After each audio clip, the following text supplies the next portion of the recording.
sword, bigger swords, frosty swords, glaives, spears, and dinner plates? These are a few of the magic weapons that you can use in Elden Ring, but what if you wanted to beat the game with them? Well, it goes something a little like this.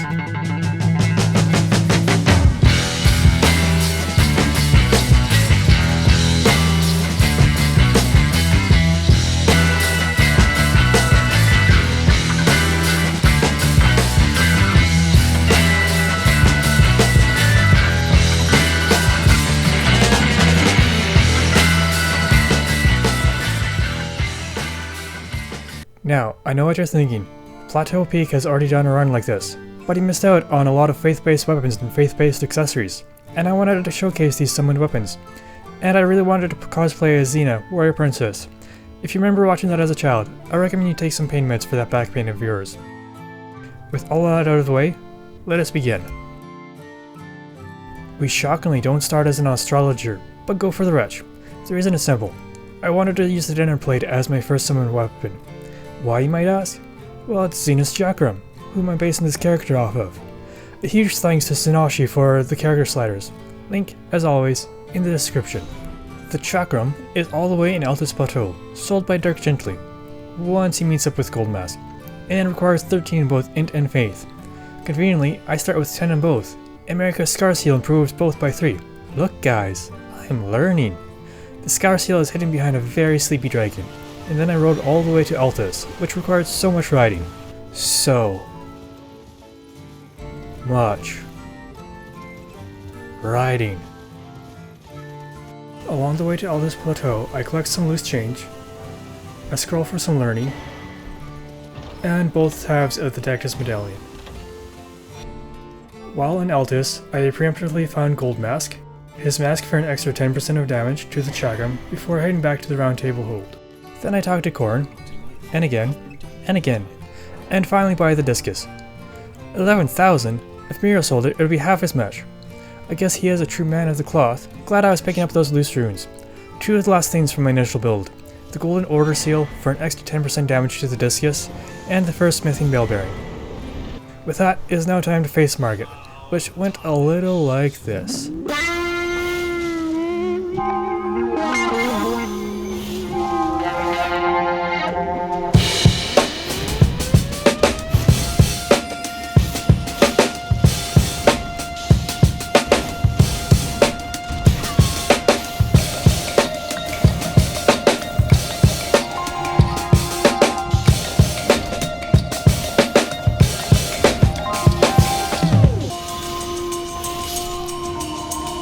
The Discus came in clutch at the end there.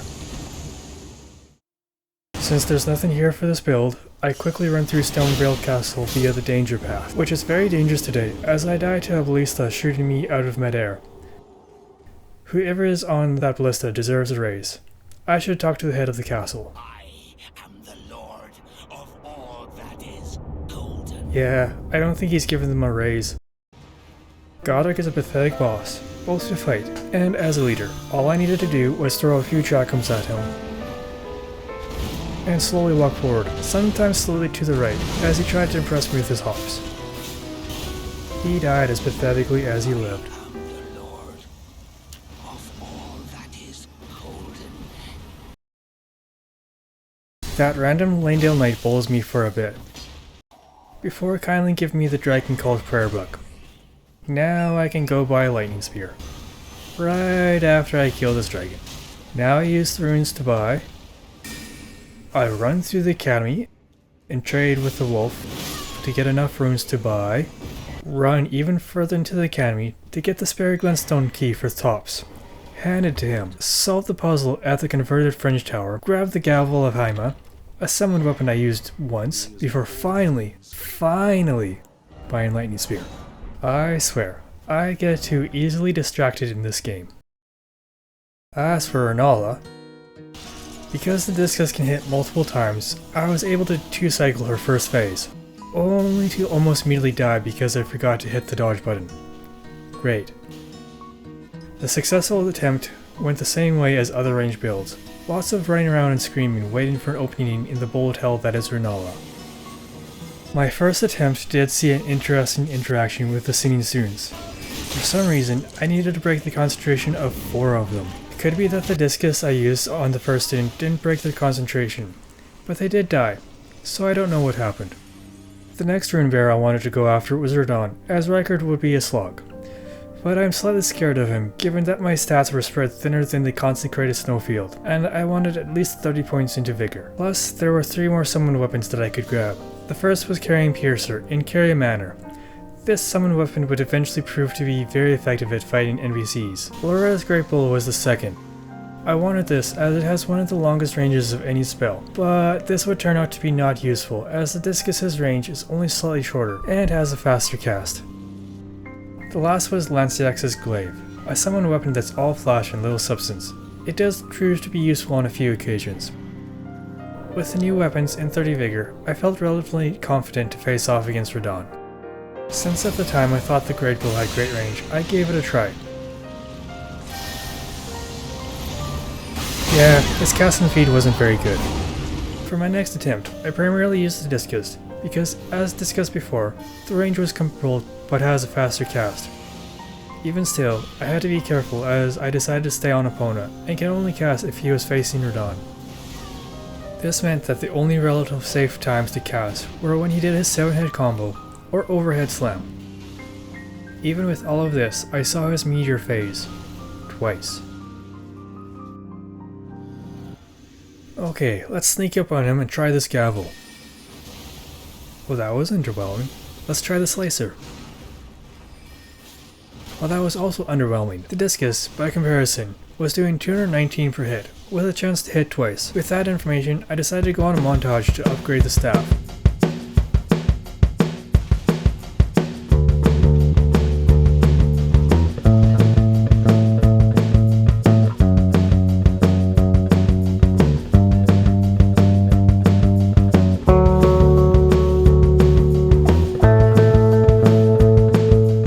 Let's see what the new damage is like. Well, at least there's an improvement, but hardly as strong as what Plateau was doing. Even the discus was doing more damage, despite the noble having stronger holy resistance. I tried him a few times using the slicer, but I ended up kiting him around the perimeter and throwing the chakrams at him. I'm totally not scared for the duo version. I have something embarrassing to admit. I died. To myself. Which brings up a great question. Am I too strong or too weak? I figured too strong, as I went in with a seal equipped, resulting in Lightning Spear being the main attack of the Mimic, which resulted in my only death against the Mimic. Next time, I went in with a staff equipped and beat them on the next try. As I get to the edge of Knockarn, I remember, I haven't talked to Ronnie. That sure seems to be a common theme with me. But at least I remembered it now, and not 3/4 through the run. With the Finger Slayer given for a statue, the worst trade deal in history, we skipped Miriam by jumping down early instead of running through the enemy gauntlet. Thanks to Tulok for making this upside tower a little more bearable. With the centipede in hand, I finally get access to the alternate start to Ainsel and Noxtella. Or did I just need to flip the tower? I can never remember. There's a very precious Somber 7 here, and a Black Knife Assassin masquerading as Blythe. Beating the Black Knife allows us access to the Moonlight Altar Plateau for our next summoned weapon, a Duelist Moonblade. First, we need to run through a Lake of Rot and Estelle. I sure do love running through empty fields that slowly eat away at my health. It's a fun and challenging experience for all. For Estelle, I used the classic slicer and discus setup. Turns out, engaging them at range causes them to choose their Twirly Nebula move, which brings them closer to my fake sword. Estelle goes down on the first attempt and was completely hitless. Also, I finally learned how to dodge the nothing personal grab attack, so that's nice. For Adula, I used the same tactic against them as I did against Lanciax. Stay on my horse and toss chakrams at them. This was pretty fruitful, but they did have that homing crystal burst attack that I still didn't know how to fully dodge. With their defeat, I acquired my third to last summoned weapon, a Duelist Moonblade, a summoned magic greatsword that sends out a wave of frost. While running through the capital, let's give the Moonblade a try. Ooh, frost after 2 hits. That's not bad. Good thing I didn't use this as a basis for how fast I should be frosting bosses. That would really suck. While in the city, I also talked to Dirk gently to set up Gold Mask's ending. Something I never follow through on. I really need to plan these runs out. I went into Goldfree's fight with the intention of using a combination of the slicer and the spear, but ended up just using the spear.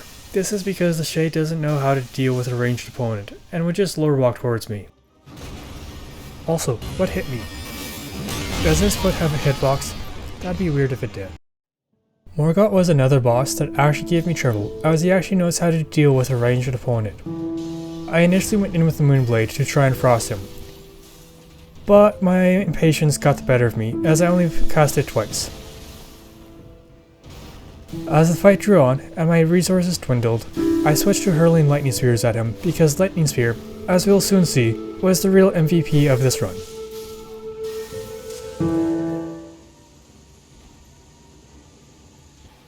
Also, what's with this grab hitbox? I'm very clearly not anywhere near a sword, but I somehow teleported to it. I felt that again the sorceries weren't doing as much as I thought they should, so I finally remembered the Prince of Death's staff. The staff is much like the Golden Order seal, in that it scales off of both of int and faith. I, of course, could have grabbed it back when I was doing Ronnie's quest. But there were two problems. I had to face the best dual boss in the game, and my ADHD brain forgot about the staff. I swear, I need a to-do list when I'm doing these runs. Speaking of doing things I should have done earlier, here's the moose fight.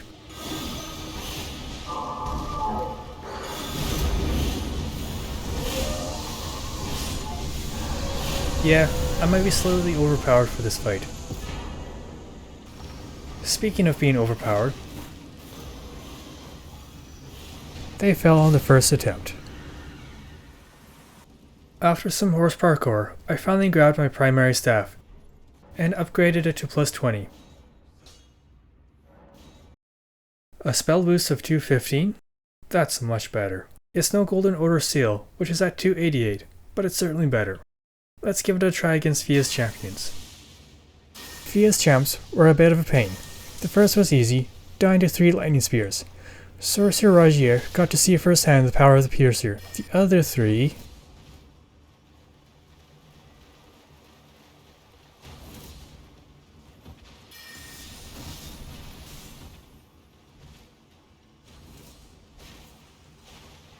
Lionel kept on spamming his death rancors at me. They have aggressive tracking and will follow you more than an average DS2 enemy. After the fight, we hugged Fia for 10 minutes. I went into Fortisak's fight knowing full well that his lightning and holy resistance is through the roof, so it was Loreda's great bow's opportunity to shine.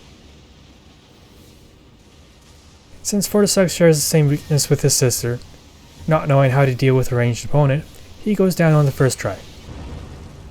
During my first fire giant attempt, I gave the glaive and moonblade a go, but the amount of damage and FP cost told me that this would be a bad idea. I know the moonblade does frost buildup, but the giant has over 1200 frost resistance. I'd need 10 casts, where both the blade and the beam hit to achieve that, so that wouldn't work. I end up going with the old faithful discus, as it does a decent amount of damage, doesn't cost a lot, and I can aim for the arrowhead. That last bit is important for the second phase. My first death was due to his dinner plate hitting me on the head. I wish my dinner plate did that much damage. The next death was due to a combination of his flamethrower breath and his palm fireball. He falls on the third attempt, with me throwing out the discus at his chest eye. I died to the same knight, that Lucre Kill had no problem with, when they were down to the last hit point. Just goes to show you that real swords are better.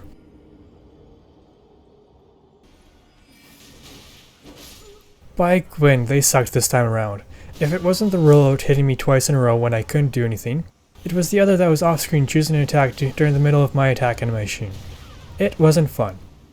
The strategy I went with was to kite them around the edges of the arena and either throw a discus for Skinny Malone or lightning spear for some gem. It was a very long, tedious, and fun fight.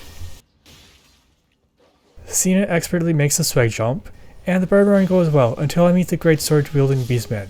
He sunlocks me in place for the off-screen caster to hit me with the, strike me with the, smooth lightning strike. I looked up the bridge to Malekith and realized that I'm absolutely terrified of him, so I decided to give our favorite Hydra Dragon a try. The first attempt was going well, until I forgot to hit the dodge button. He cooked me on my second attempt for being too greedy, with only a sliver of health left. Third attempt, I have him down to a sliver of health. This run is obviously in the bag. Wait, he can do the meteor laser twice?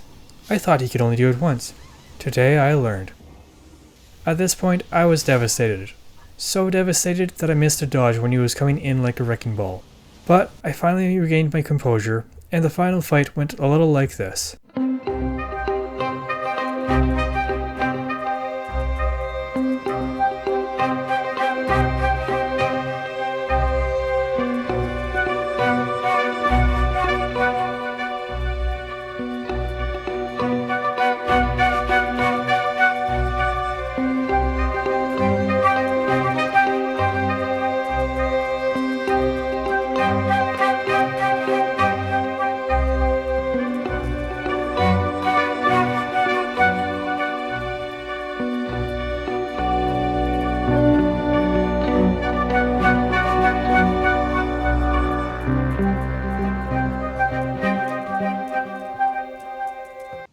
For my final few upgrades that I finally remembered about, I grabbed the Carrion Glintstone Staff for an extra 15% damage to the summoned sorcery weapons. I gave this a whirl by fighting the Avatar and Flying Dragon in Dragon Barrel.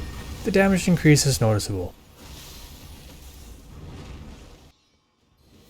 After dispatching his two lovers with the Moonblade's projectile, I get Neil into a loop where he'd charge me. I'd get a hit in, run away, and repeat. The fight was very rhythmic. It was nice for a change. With the consecrated snowfield opened out, I then started Millicent's quest, as the reward at the end is a talisman that boosts incantations. Commander O'Neill, being the weaker version of Niall, dies very easily. Millicent gets better by shoving a needle into her eye, and gets a new arm. In the Ordina Everjail, I am disappointed to find out that Loretta's Great Bow has less range than the Elbernarik's bow. Here I thought I was being all clever after seeing Gamers Weekend's use of a Great Bow to take them out. Just goes to show you that weapons are better than summoned weapons. It almost redeemed itself in the Haligtree until I discovered that the Discus is just better. Also, why can't I lock on to an enemy behind a wall? In the other building. This game, I swear. Loretta gets me on my first attempt. I tried to be fancy with the glaive and was rightfully punished. Next attempt, I picked my openings much more wisely.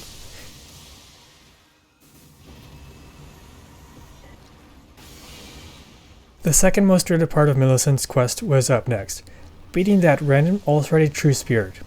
But I had Loretta's mastery. That's it? It's only slightly better than the Great Bow. Doing the math, if all projectiles hit, it would be better. But that far left one is almost guaranteed to hit the floor. Not worth it. Plus, the disc has proved to be the better option once again, with how fast it can cast and the amount of damage it deals for how much FP it uses. The duel with Millicent's sisters proved to be easier than with Lucatiel, the only time I think summoned weapons proved to be better. I was able to frost a bunch of the sisters with the Moonblade, and Millicent was able to womp combo them with her Ducky Dance. I wish we could get the Ducky Dance as an Ash of War that I can apply to other weapons. With her quest finished, I finally got my prize, killing a groomer, and an extra 8% damage to my incantations. Hooray! Since I am terrified of Melania, and Moog and Reichert are still alive, I decided to go after them. I get Eleonora's tear. Why she has a tear that negates Moog's nihil is a complete mystery to me, unless we're supposed to read it as she plans to betray him, something that's not really supported. I then go challenge Moog, and I was terribly sloppy, missing very easy dodges and getting massively punished for it. I think part of the issue is that I would go into fights with too many spells and try to use all of them. On reflection, a much better strategy would be to go in with only one or two. On my next attempt, I followed my advice and did quite a bit better, but I made a crucial mistake. I forgot I didn't drink the physic. The final attempt, I fought as sloppily as the first, but only used a handful of spells.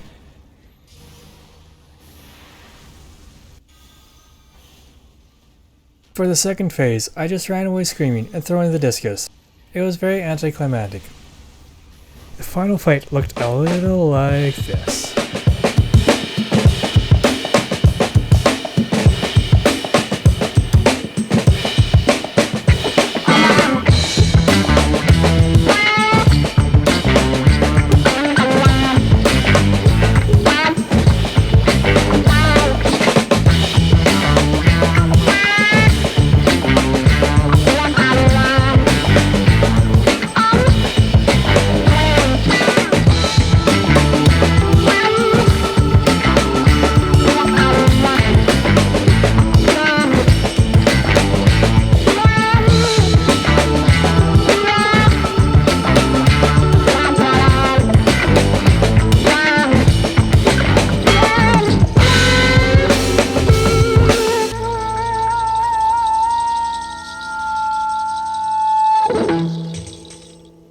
Oh, Gwen. Rykard. This boss was not fun. Rykard has a total health pool of nearly 90,000. That's a lot. My little discus does a little over 300. The fight lasted so long that I ran out of fruit punch, but there was a secret item, the warming stone. Thank you, my savior. You made this boss possible. The winning attempt took 18 minutes. 18 minutes of me running around screaming like a little kid. Well, it's either Melania or Malkuth, so let's try Melania. In preparation for Melania, I grabbed the Dragon Crest Great Shield Talisman for a 20% reduction to physical damage, and the Gravelstone Seal for an extra 15% damage to my Lightning Spear. For some reason, I thought the damage wasn't enough, so I went in with a melee setup, which went a little like this.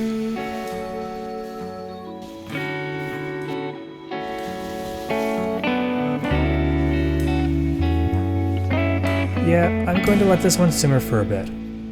As per tradition, I took out DK's part 2. Hey, wait a minute. Why was there a lone lightning strike so far away from the rest of the cluster? I thought I was safe. Also, what's up with their AI? They'd be attacking me and then just straight up disengage. For the first attempt, I tried the discus for the memes. It does pure holy damage, and Malkuth has 80% resistance to it. The damage numbers weren't unexpected. But Malkuth hates memes and beats me within 30 seconds. The next attempt, I make it to phase 2 just to die to his Black Blade. The next few attempts,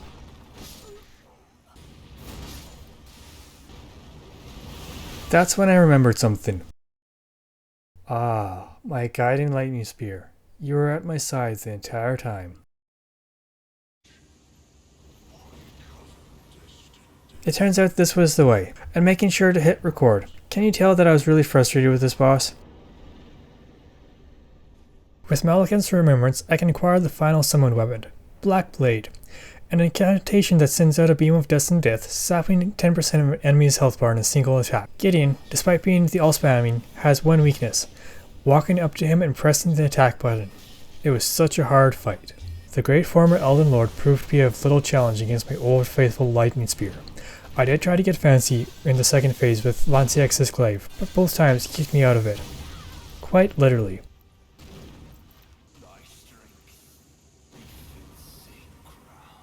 Since he said my strength was worthy of a crown, I took his. Xena looks pretty good with the crown atop of her head. First attempt against Radagon started off great. My controller wasn't responding, which is weird as it's a wired controller.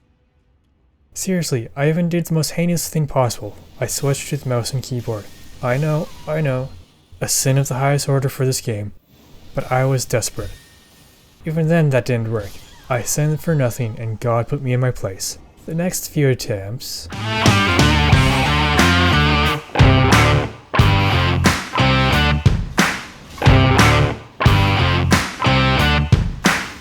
But like when Edward was facing against Greed for the first time, all those times I was getting my butt handed to me, I was learning. The final strategy I went with was to use Slicer for Radagon and play it close and aggressive, as its move speed is similar to a straight sword. For the beast, I used the old faithful Lightning Spear with the occasional Black Blade.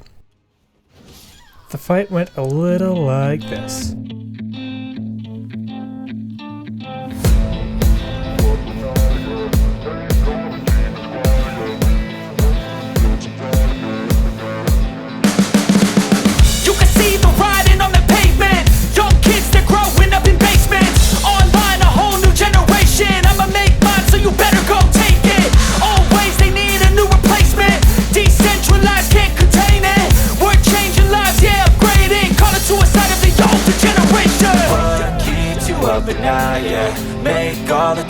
quiet, yeah. We were built to thrive, yeah.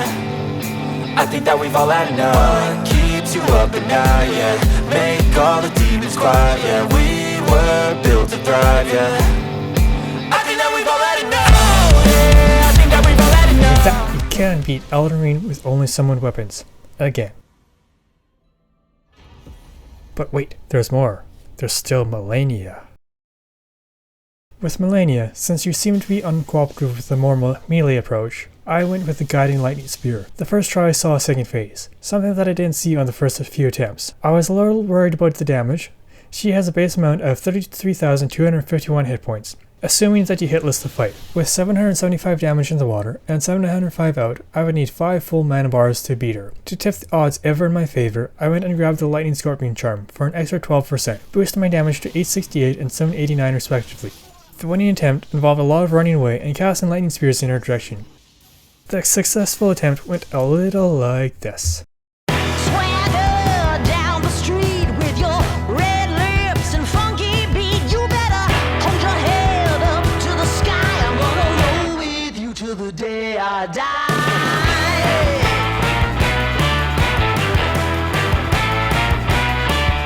Hey, swing those hips around. Can't stop, roll back down. My ladies, short, tall, thin or wide, always down and ready to ride.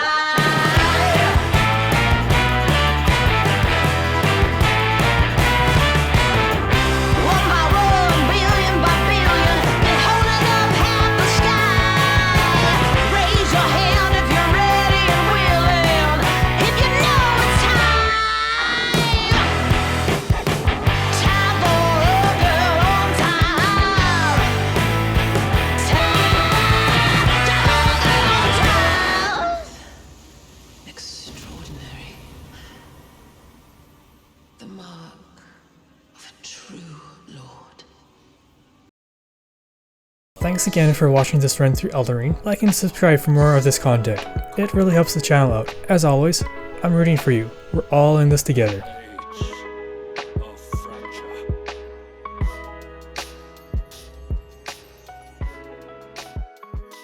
I am the prettiest little princess.